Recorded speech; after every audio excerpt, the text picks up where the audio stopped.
Baik, ke mana sahaja lokasi anda dan di mana sahaja tempat mengundi anda, pastinya ia adalah tempat yang sangat penting untuk memastikan kesemua calon dan juga kesemua parti bertanding untuk bekerja keras bagi memastikan bahawa kawasan dan juga tempat itu dimenangi oleh calon dan juga parti mereka.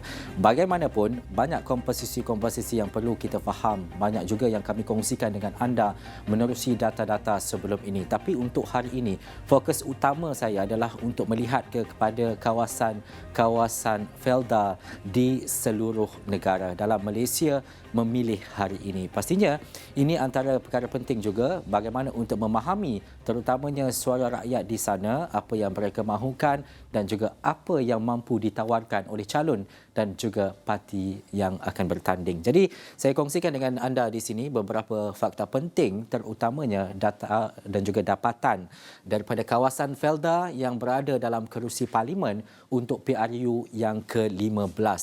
Kalau dikira dan juga dihitung dengan jumlah kesemuanya, lebih kurang dalam 53 kerusi parlimen seluruh negara yang akan membentuk parlimen dan juga kerusi parlimen yang di dalamnya ada kawasan-kawasan dan juga Felda khususnya. Kalau di Perlis kita dapat saksikan ada satu kerusi di sana, di Kedah ada 6, Kelantan 2, Terengganu 6.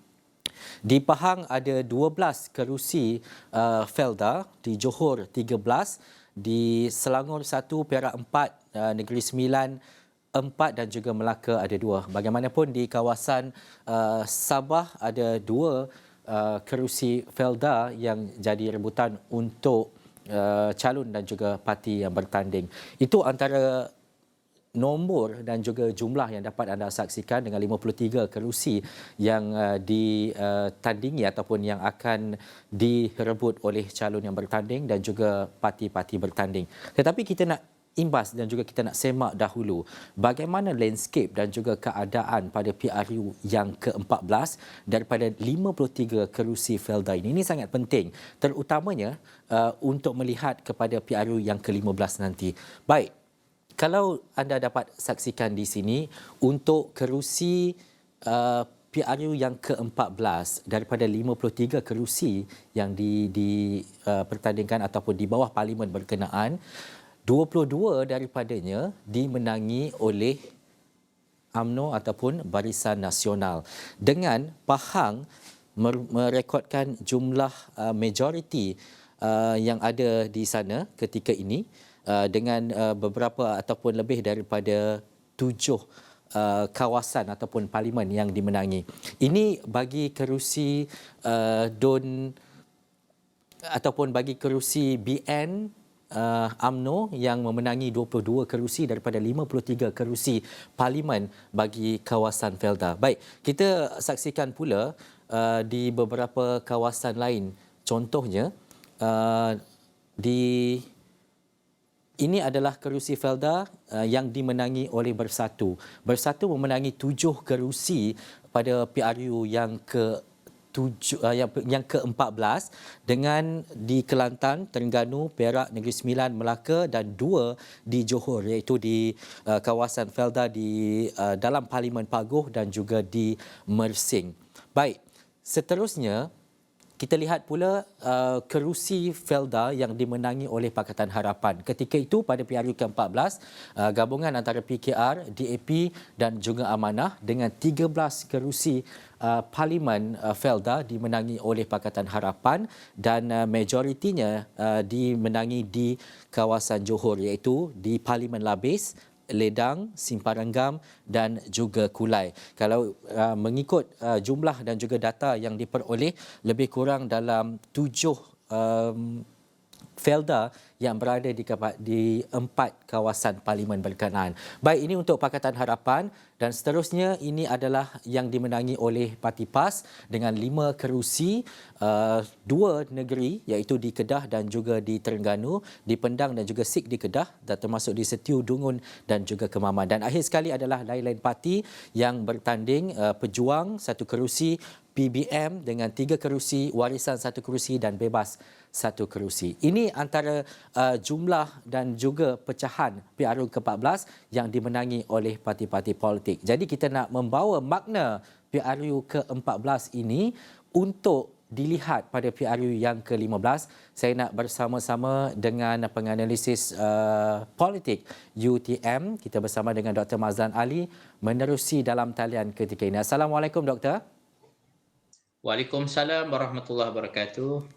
Ya, Doktor, sebelum ini Perdana Menteri ada menyebut bahawa warga Felda dilihat antara warga yang sentiasa istimewa yang akan terus dijaga kerajaan, termasuk generasi kedua tanah rancangan berkenaan, dan katanya juga pelbagai inisiatif diberikan kerajaan kepada warga Felda sejak awal penubuhan tanah rancangan itu dan mencerminkan betapa istimewanya warga Felda kepada kerajaan. Itu dari sisi kerajaan. Tetapi dalam skop yang lebih luas, Doktor, kita nak melihat kepada bagaimana sentimen dan juga keadaan pengundi-pengundi Felda ketika ini, terutamanya menjelang PRU yang ke-15 ini, Doktor.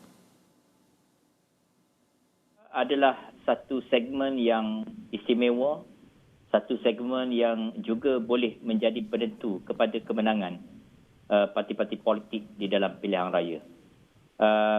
Felda sangat akrab dengan UMNO kerana UMNO adalah parti yang memerintah dan pada masa penubuhan Felda itu, Felda adalah satu inisiatif daripada kerajaan pimpinan Tun Razak pada masa itu di bawah dasar ekonomi baru. Maka begitu lama sekali Felda ini di bawah pengaruh parti pemerintah. UMNO telah mendapat sokongan penuh daripada warga Felda sehingga ada julukan bahawa Felda itu adalah pit deposit bagi UMNO dan Barisan Nasional.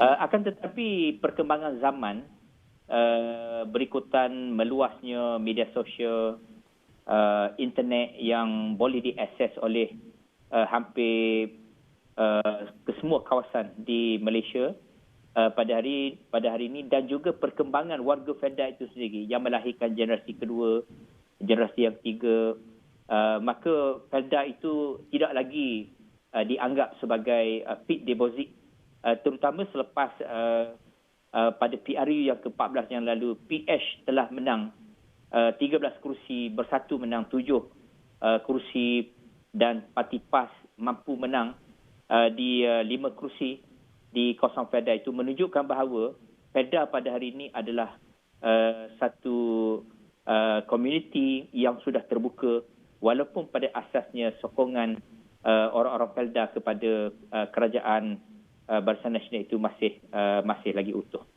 Doktor, adakah cerminan PRU ke-14 ini dapat kita reflect pada PRU ke-15?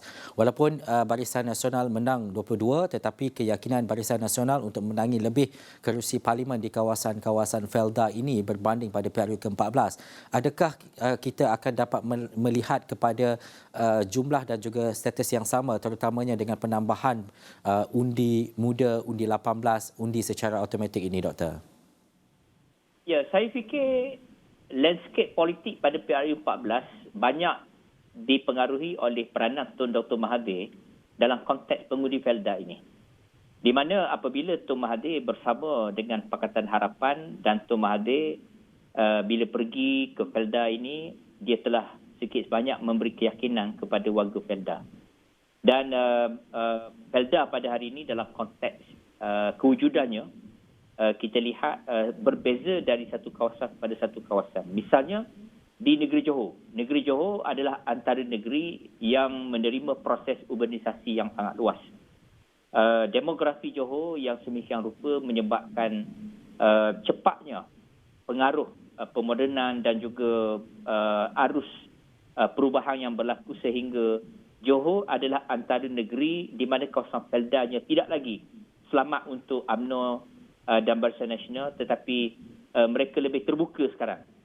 Mungkin disebabkan oleh perubahan pemikiran orang-orang Felda, di mana generasi muda mereka lebih terbuka, dan saya fikir di setengah negeri seperti Pahang misalnya masih lagi kawasan Feldanya menjadi kubu kuat UMNO dan Barisan Nasional, mungkin kerana hubungannya dengan sejarah pengasas Felda itu sendiri, iaitu almarhum Tun Razak, yang dianggap dekat dengan hati orang-orang UMNO di negeri Pahang, dan saya fikir di negeri Pahang ini Felda masyarakatnya mungkin akan masih bersama dengan UMNO, tetapi secara keseluruhannya segmen Felda pada hari ini agak terbuka dan parti politik berpeluang untuk mendapat sokongan daripada mereka. Dan pada masa kini saya berpendapat Perikatan Nasional adalah saingan yang paling kuat kepada UMNO dan Barisan Nasional di kawasan Felda sekarang. Ini kerana Tan Sri semasa menjadi Perdana Menteri, Tan Sri Muhyiddin telah banyak melakukan reform dan juga membuat inisiatif-inisiatif yang sangat mengembirakan warga Felda khususnya, dan saya fikir Perikatan Nasional mampu untuk memberikan cabaran yang besar di kawasan-kawasan Felda pada pilihan raya ke-15 akan datang. Dan juga Doktor, dari sudut penganalisis dan juga pemerhati politik itu sendiri, melihat kepada kawasan-kawasan dan juga parlimen-parlimen Felda ini, apa antara isu-isu mungkin yang akan dibangkitkan ataupun yang dituntut dalam PRU ke-15 ini? Bukan sahaja kepada kerajaan terdahulu, tetapi kepada ahli-ahli politik, kepada calon khususnya, untuk mereka memberi keyakinan kepada mereka, memberi keyakinan kepada pengundi, dan inilah perlu, dan juga nilai-nilai ataupun isu-isu yang perlu dibawa dan diselesaikan oleh parti-parti yang bertanding, Doktor. Ya, kalau kita melihat kepada perkara yang lalu, dalam pilihan-pilihan raya yang lalu, isu-isu yang sentiasa wujud di komuniti Felda ini adalah antaranya adalah dilema yang dihadapi oleh peneroka-peneroka ini apabila tiba kepada waktu untuk penanaman semula. Kadang-kadang berlaku situasi di mana peneroka Felda ini tidak mendapat kelebihan daripada perundingan-perundingan berkait dengan penanaman semula dengan Felda itu sendiri, dan mungkin yang berlaku di komuniti Felda ni juga antaranya adalah dari segi harga kelapa sawit. Contohnya kalau tiba musim di mana harga itu jatuh di pasaran antarabangsa, maka yang terkesan adalah peneroka-peneroka Felda. Maka bagaimanakah pihak yang berkuasa itu dapat membela nasib mereka? Juga antara isu-isu lain di kawasan Felda ini adalah bagaimana generasi yang kedua, yang ketiga untuk meneruskan survival mereka dalam konteks komuniti Felda itu sendiri. Bagaimanakah, apakah ruang, apakah peluang untuk orang-orang muda? Adakah mereka hanya sekadar meneruskan kerja-kerja ibu bapanya, ataupun peluang yang kerajaan, pemerintah boleh berikan kepada generasi muda Felda ini, peluang yang untuk membolehkan mereka bersaing dengan komuniti-komuniti yang lain, kerana seringkali kita mendapat pandangan atau konotasi bahawa pemuda-pemuda di kawasan Felda ini sering ketinggalan ataupun dianaktirikan dan mereka tidak boleh bersaing dengan komuniti-komuniti lain yang lebih terbuka. Saya fikir ini adalah isu-isu yang parti politik mestilah santuni dan memberi keyakinan kepada warga Felda bahawa mereka sebenarnya ikhlas untuk membantu dan menyelesaikan isu-isu yang berkait dengan survival kepada penduduk-penduduk dalam komuniti Felda. Doktor, akhir sekali, kita nak melihat kepada corak pengundi-pengundi muda. Doktor menyatakan bahawa generasi kedua dan juga ketiga mungkin ada dalam kalangan mereka yang masih lagi kekal berada di Felda, tetapi kebanyakannya mungkin ketika ini telah pun berhijrah berada di kota-kota besar, di Kuala Lumpur contohnya. Tetapi mungkin kawasan DUN dan juga Parlimen masih mengundi di kawasan Felda dan sebagainya. Mungkin ini menarik juga untuk kita lihat bahawa corak pengundian itu mungkin berbeza daripada mereka yang kekal berada di sana dengan mereka yang akan pulang kembali ke kampung untuk mengundi. Ada dua situasi yang berbeza bagi generasi kedua dan generasi ketiga Felda ini. Pertama, generasi muda Felda yang kekal tinggal bersama keluarga mereka dan masih kekal dalam komuniti Felda itu, mungkin pemikiran politik mereka tidak jauh beza dengan pemikiran politik orang tua mereka, ibu dan bapa mereka, iaitu mereka cenderung untuk menyokong status quo yang ada di kawasan tersebut.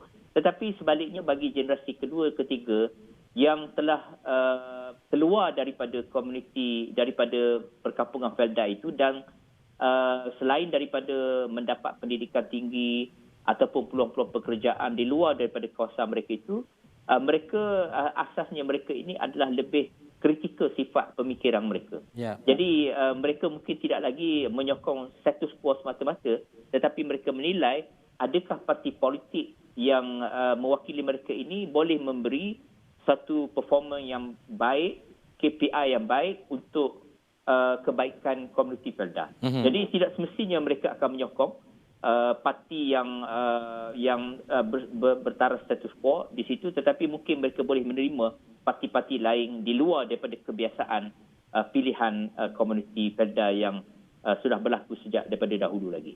Baik, terima kasih Dr. Mazlan Ali. Banyak lagi topik dan juga isu-isu yang kita akan bincangkan dalam Malaysia Memilih dalam siaran yang berikutnya nanti. Tapi hari ini, itu tadi kita bercakap khusus berkaitan dengan Felda, Parlimen Felda khususnya, untuk melihat kepada calon dan juga parti politik macam mana untuk memenangi hati pengundi-pengundi di kawasan berkenaan. Baik, kita nak berhenti rehat seketika.